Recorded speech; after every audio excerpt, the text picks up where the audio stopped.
아멘. 어떤 집사님 집에 앵무새가 한 마리 있었습니다. 이 앵무새는 다른 말은 하지 못하고 딱 한 말을 할 수 있었는데 바로 키스해 주세요였습니다. 그 집을 방문하는 사람들은 앵무새에게 말을 겁니다. 키스해 주세요. 키스해 주세요. 신방을 목사님이 가셨는데 또 목사님께도 키스해 주세요. 키스해 주세요. 사람들이 올 때마다 키스해 주세요. 키스해 주세요. 처음에는 괜찮았는데 계속 그 이야기만 하니까 이 집사님이 좀가 무엇인가 약간 무관한 거예요. 그 교회에 담임 목사님 집에도 앵무새가 한 마리 있었는데 이 앵무새도 딱 한마디를 했습니다. 근데 이 앵무새는 목사님을 닮아서 참 신령한 앵무새였는지 딱 한마디 기도합시다. 이걸 한 거예요. 기도합시다.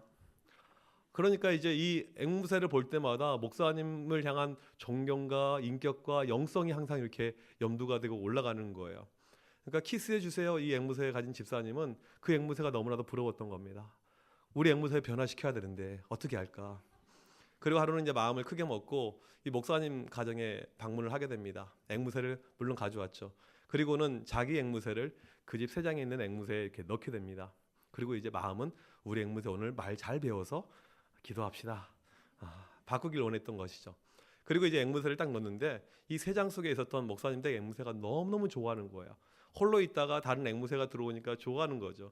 아니나 다를까 이 앵무새를 보자마자 처음 한마디가 기도합시다 이랬어요. 그러니까 그쪽에 이제 새로 왔던 집사님 앵무새가 키스해 주세요 이렇게 하는 거예요. 이때 목사님 댁 앵무새가 생전하지 않았던 첫 마디를 이렇게 이야기를 합니다. 주님 제 기도에 응답해 주셔서 감사합니다. 웃지 못하신 분들은요 끝나고 옆에 분에게 한번 물어보셔서 왜 우리가 여기서 웃어야 되는지 한번 이야기를 하시면 좋을 것 같습니다.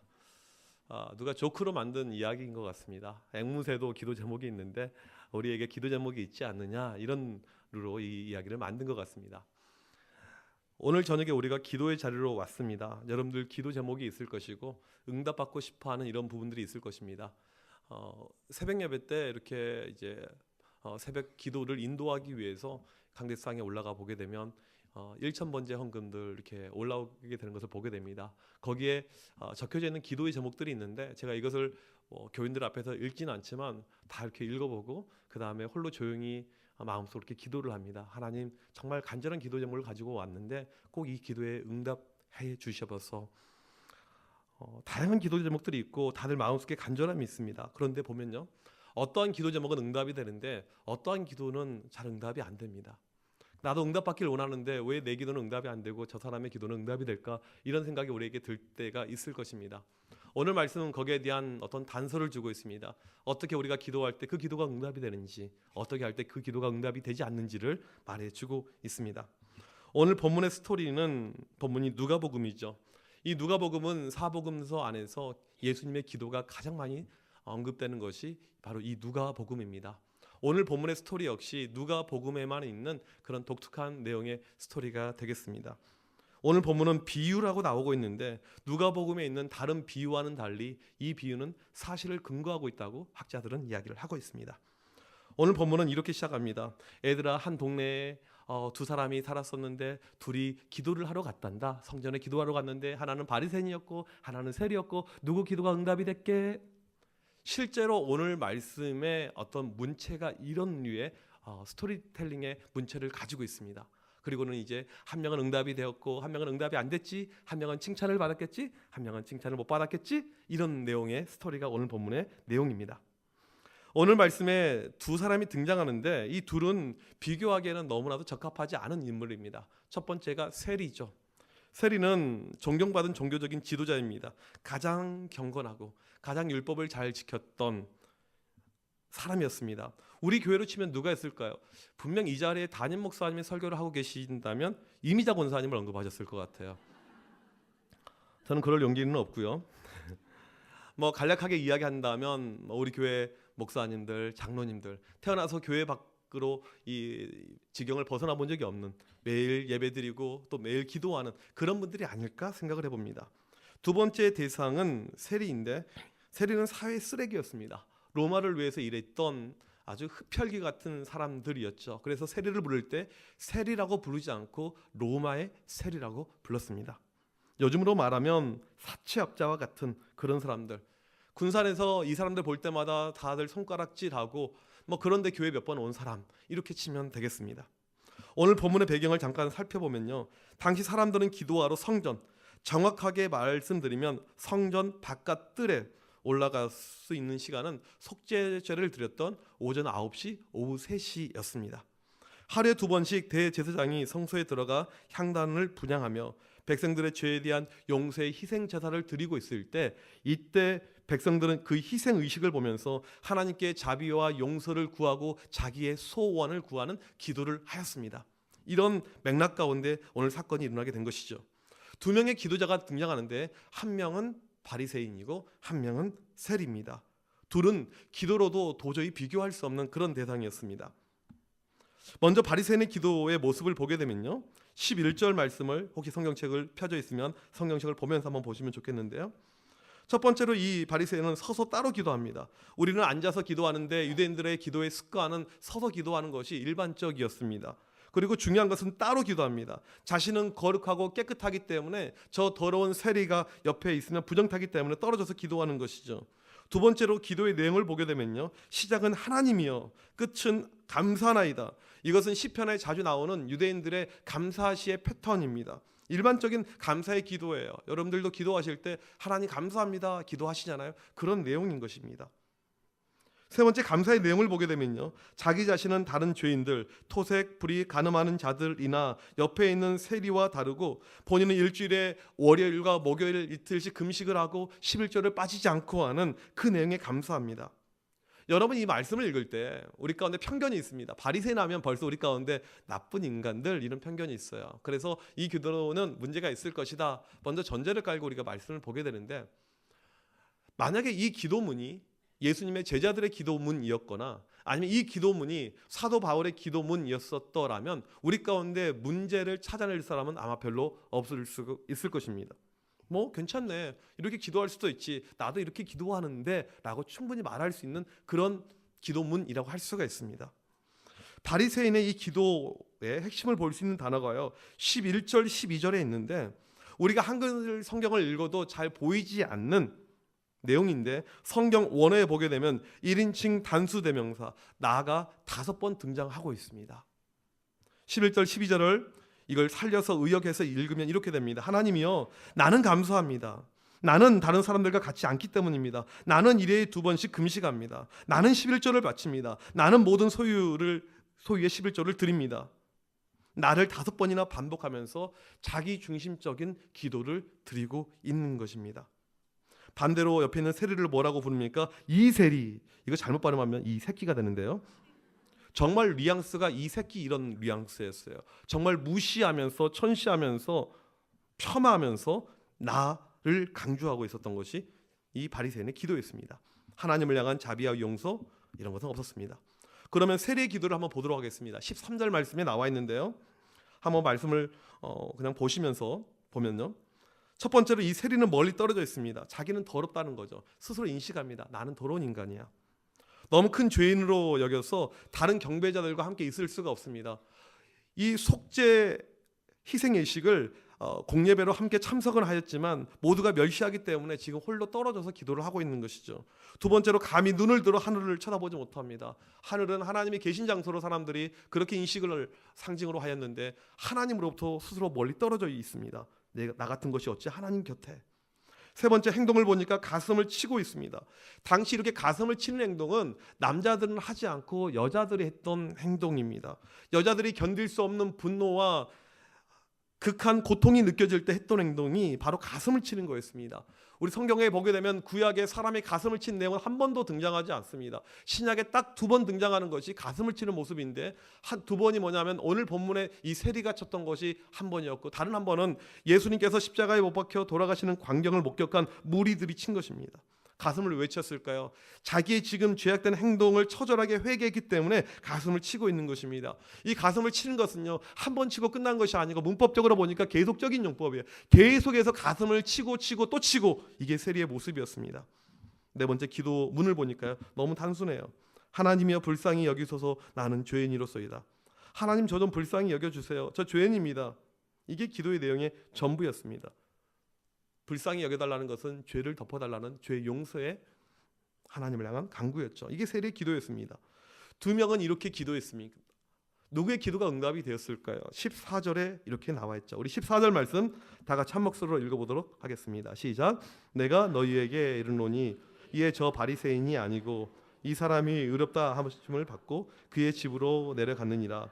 무릇 자기를 높이는 자는 낮아지고 자기를 낮추는 자는 높아지리라 하시니라. 아멘. 세리가 의롭다함을 받았습니다. 인정함을 받았어요. 그의 기도가 하나님께 상달이 된 것입니다. 지금이야 우리가 이 말씀을 읽으면 당연하게 여깁니다. 왜? 성경에 이렇게 기록이 되어져 있으니까요. 하지만 2000년 전에 이 말씀을 들었던 유대인들, 이스라엘 사람들은요, 이건 충격이 아닐 수가 없었습니다. 바리새인 우리는 많이 우습게 여기지만 그 당시에 이 사람들은 우스운 사람들이 아니었습니다. 이스라엘의 영적인 리더였습니다. 영적인 지주였습니다. 당시 종교 리더십이 있는 그룹으로 제사장들, 바리새인들, 사두개인들이 있었는데요.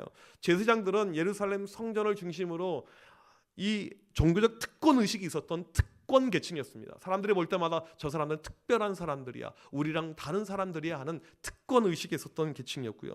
사두개인들은 친로마적인 정치 성향을 가졌고 부르주아 계층들이었습니다. 다들 부자였어요.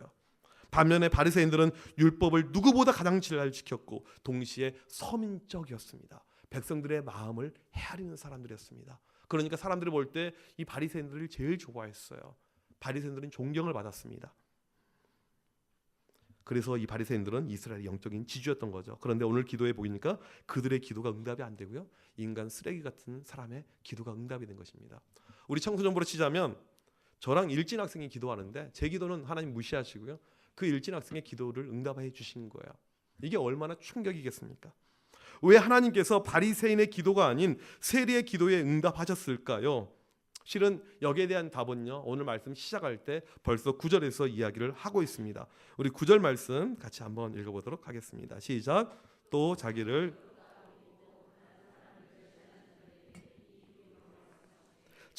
의롭게 여기며 다른 사람을 멸시하는 종교인들, 바리새인들이 이 비유의 타겟이었습니다. 처음부터 주님께서 작정하고 이 바리새인들을 지목하면서 지금 말씀을 하고 있는 것입니다. 이 바리새인의 기도의 핵심이 무엇입니까? 나였습니다. 내가 가장 중요한 거예요. 나예요. 무슨 말입니까? 남이 들어오지 않아요. 우리가 나 중심으로 살게 되면 절대 남이 우리에게 들어오지 않게 됩니다. 내 모습, 내 자아, 내 의, 이게 전부였습니다. 이게 바리새인의 기도였어요. 나는 이미 온전합니다. 나는 이미 완벽합니다. 나는 이미 문제가 없습니다. 나는 이미 충분합니다. 이런 것을 가리켜서 자기 의의가 강하다고 하는 것이죠. 주님은 너무너무 싫어하셨습니다. 반대로 세리의 모습을 보게 되면 이런 것이 없었습니다. 하나님이여 불쌍히 여기소서. 헬라어로 히라스코마인데 이 단어는 히브리어의 덮어주다라는 단어에서 만들어진 단어입니다. 이 단어와 배경의 용례를 보게 되면 간구자가 죄 사함을 도저히 받을 수 없기 때문에 하나님께 용서하시는 하나님께 긍휼을 구하는 장면이 바로 이 말씀의 내용입니다. 내 힘으로 도저히 이 내 삶의 문제를 해결할 수 없는 이 상황 속에서 하나님 제발 불쌍히 여겨달라고 했던 것, 하나님과의 관계의 진전을 이야기할 때 사용이 됐던 표현이죠. 오직 나밖에 없었던 이 바리새인 버림받습니다. 기도가 응답이 안 돼요. 자기 의만 주장한 그 기도는 배척을 당합니다. 마태복음 6장에 보게 되면 주님께서 마태복음에서도 기도를 자세히 설명을 해 주셨습니다. 그 기도의 어떤 결론, 핵심되는 말씀이 6장 33절 말씀이죠. 먼저 그의 나라와 그의 의를 구하라. 이게 무엇을 의미합니까? 너희들 기도할 때 제발 너희들 소유, 너희들의 필요, 너희들의 가족, 너희들의 나라, 너희들의 의, 이것 말고 제발 주님의 나라, 주님의 의, 이것을 위해서 제발 기도 좀 해라, 이것을 이야기하고 있잖아요. 그럴 때 필요한 것들 내가 줄게 라고 이야기를 하고 있습니다. 세리의 긍휼을 구하는 기도가 그런 측면의 기도였던 거죠. 지금 세리한테 가장 중요한 것은요, 내 삶의 어떤 진전들, 발전들, 어떤 채워진 이런 것이 아니었고요, 지금 내가 죽게 생겼습니다. 살 수가 없어요. 하나님 제발 나를 불쌍히 여겨주세요. 나를 긍휼히 여겨주세요. 주님의 긍휼하심 없이는 제가 살 수가 없습니다. 오늘 주님의 응답과 인정은 결국 세리의 이러한 겸손함 때문에 있었습니다. 하나님 앞에서 의롭다고 인정을 받는 사람, 그의 기도가 상달이 된 사람은요, 교회에서 어떤 신앙적인 행위가 뛰어난 사람이 아니었습니다. 신앙적인 모습이 많은 사람의 모습이 아니었습니다. 하나님이 들으시는 기도는 긍휼의 기도였습니다. 자기를 높이는 자는 낮추셨고 자기를 낮추는 자는 높이셨습니다. 여러분 솔직히 우리가 내세울 게 무엇이 있습니까? 여러분 내세울 거 있으십니까? 아무것도 없지 않습니까? 우리가 잘난 것이 있습니까? 우리에게 필요한 거 저는 이 자세가 아닐까요? 겸손한 기도, 나를 낮추는 기도.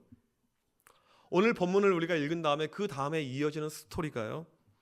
아이들이 예수님께 오는데 예수님께서 이 아이들 너무너무 기뻐하시면서 반깁니다. 이 아이들 못 오게 하는 것을 그러지 말라고 하면서 반겨줍니다.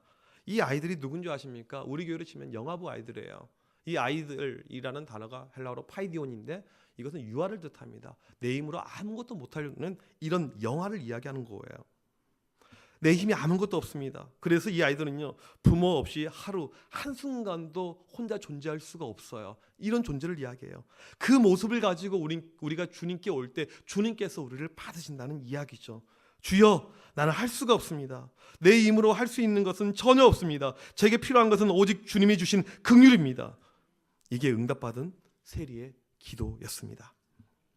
말씀을 준비하면서 어머니랑 통화를 하게 되었습니다. 저는 이제 아버지랑 통화를 잘 안 합니다. 주로 이제 어머니랑 통화를 해요. 어렸을 때부터 이게 서먹서먹해서 지금도 서먹서먹해요. 그러니까 어렸을 때 잘해 주셔야 됩니다. 그래야지 나이 들어서도 이렇게 서먹하지가 않아요. 아버지께서 오랜만에 새벽 예배를 인도하셨다는 거예요. 이제 그 말은 뭐냐면 저희 아버지께서 은퇴하셨는데 이제 어떻게 이제 새벽 예배를 인도하셨다는 이야기죠. 근데 그날 이제 욥기를 가지고 설교를 하는데 이제 아마 갑작스럽게 아마 설교를 하신 것 같아요. 그래서 설교의 주된 내용이 저에 대한 이야기를 했다는 거예요. 보니까 제 이제 고3 때 이야기를 하셨던 것 같아요. 저는 초등학교, 중학교 때 공부를 곧잘 했다고 저희 어머니께서 그러시더라고요. 처음 알았습니다. 칭찬을 받아본 적이 없어서. 학교에서 나름 인정을 받았습니다. 그래서 뭐 실장, 부실장 이런 간부 생활 이렇게 하고요. 하다가 제가 이제 중학교 3학년 올라올 즈음에 광주로 이렇게 전학을 가게 되었는데 점수가 바닥을 친 거예요. 성적이 반등의 기미가 안 보입니다. 고등학교를 갔는데도 안 돼요. 아버지께서 너 언제 공부할래? 너 언제 공부할래? 근데 제가 이렇게 이야기를 했대요. 고3 되면 공부하겠습니다. 근데 기억은 하나도 안 나요. 정말로요. 그리고 이제 제 고3 때 목표는요. 하루에 20시간씩 공부하는 것이 목표였습니다. 4시간만 자고요. 근데 실제로 그렇게 살았습니다. 네, 그렇게 살았어요. 정말 열심히 공부했습니다. 정말 4시간만 자면서 공부만 하는데 점수가 오르지 않은 거예요. 사람에게 정말 답답하고 미치는 것은 뭐냐면요. 노력하는데 안 될 때입니다. 혹시 가정이나 자녀들 열심히 노력하고 있는데 안 되면 정말 격려해 주시길 바랍니다. 안 되는 거예요. 그때 이제 사람 마음이 다급해지니까요. 붙잡는 게 이제 주님이죠. 주님께 기도하기 시작했습니다. 제가 새벽 1시에 공부 끝나고 집에 들어오면 새벽 1시 반인데 새벽 1시 반에 교회 가서 기도하기 시작했습니다. 열심히 기도했어요. 어머니가 그러시더라고요. 통하면서. 그때 솔직히 네 기도하는 모습을 보면서 아니 그 피곤한 시간 잠 기껏해야 4시간 자는데 집에 빨리 와서 좀 자지 왜 기도하고 있는지 참 그 모습이 안타까웠다 그런 이야기를 하시더라고요. 정말 열심히 이제 또 기도를 했어요. 그리고 나서 이제 시간이 지났는데 점수가 오르기 시작하는데 어마어마하게 점수가 오른 거예요. 저희 당시 전교생이 이제 한 학년에 한 700명 정도 되었는데 솔직히 제가 공부로 그렇게 두각을 나타내지 못했기 때문에 학교에서 유명하지 않았는데 고3 때 갑자기 유명해지기 시작했습니다. 점수가 너무나도 많이 올라가는 거예요. 컨닝하지 않고서는 오를 수 없는 너무나도 많은 점수 이렇게 진짜 표현할 수 없을 만큼 계속해서 그냥 올라가는 거예요. 저는 솔직히 기도하면서 공부에 대한 눈이 열렸습니다. 제가 이제 제 인생은요, 그 고3이었던 1992년도 이전과 이후로 나뉠 수가 있는데 92년 이후로는 제 인생 계속 공부하는 인생이었어요. 그게 1년으로 끝나지 않고 그 다음에 대학교 가서 계속 공부하고요. 생각지도 않은 유학을 가게 되고요. 계속 이렇게 공부와 이렇게 연결이 되는 인생이었는데 제가 기도하면서 어떠한 것을 체험하게 되었냐면요. 머리가 좋아지거나 이런 것이 아니고요. 진짜 은혜인데 출제자의 의도를 알게 되었습니다. 이게 진짜 은혜더라고요. 선생님이 교수님이 무엇을 낼지 거의 다 맞추게 되는 거예요. 이제 오늘 또 이 설교를 듣는 가운데 우리 아이 기도시켜가지고 이렇게 좀 달라지게 해야겠다 이런 마음이 들 수 있겠는데 그게 핵심이 아닙니다. 기도를 많이 해서 성적이 올리자 기도 많이 한다고 다 올라가는 것도 절대 아니에요. 이게 핵심이 아니고요. 고3 때 했던 기도가 무엇이었냐면 그 새벽 1시 반에 집에 와서요. 교회 갔어요. 이 기도했습니다. 주님 저는 부족합니다. 주님 저는 연약합니다. 주님 이 시간 도와주지 않으면 아무것도 할 수가 없습니다. 주님 제게 은혜를 주옵소서. 그 기도가 아마 전부였던 것 같아요. 정말 하나님을 향해서 간절히 기도했습니다. 가슴을 치면서 주님, 이 시간 제가 너무나도 부족하고 너무나도 연약한데 주님께서 은혜를 주셔야지 제가 살 수가 있습니다. 우리가 기도를 하다 보면 응답이 잘 될 때가 있고 안 될 때가 있습니다. 여러분, 기도를 하고 계심에도 불구하고 혹시라도 응답이 안 되시는 분들, 혹시라도 여러분 기도가 나 중심, 내 의의가 드러나고 있는 그런 기도가 아닌가 한번 오늘 이 밤에 생각해 보시길 바랍니다. 주님, 저 이것 때문에 응답 받아야 한다고 이야기하면서 나라는 존재가 계속 나오고 있지는 않습니까? 내 의의가, 내 의지가, 내 생각이 내 우선이 되는 기도가 아니고 철저히 나를 죽이는 기도여야 되는 것이죠. 기도할 때 나를 죽여야지 하나님이 역사하십니다. 기도할 때 내가 사라져야지 주님이 등장하게 되는 것입니다. 기도는 내 자아를 만족시키는 시간이 아니고 오히려 내 자아를 포기하게 만드는 시간이어야만 합니다. 나를 죽여야지 주님이 들어오게 되는 것입니다. 오늘 이 시간 여러분들 기도하러 오셨을 것입니다.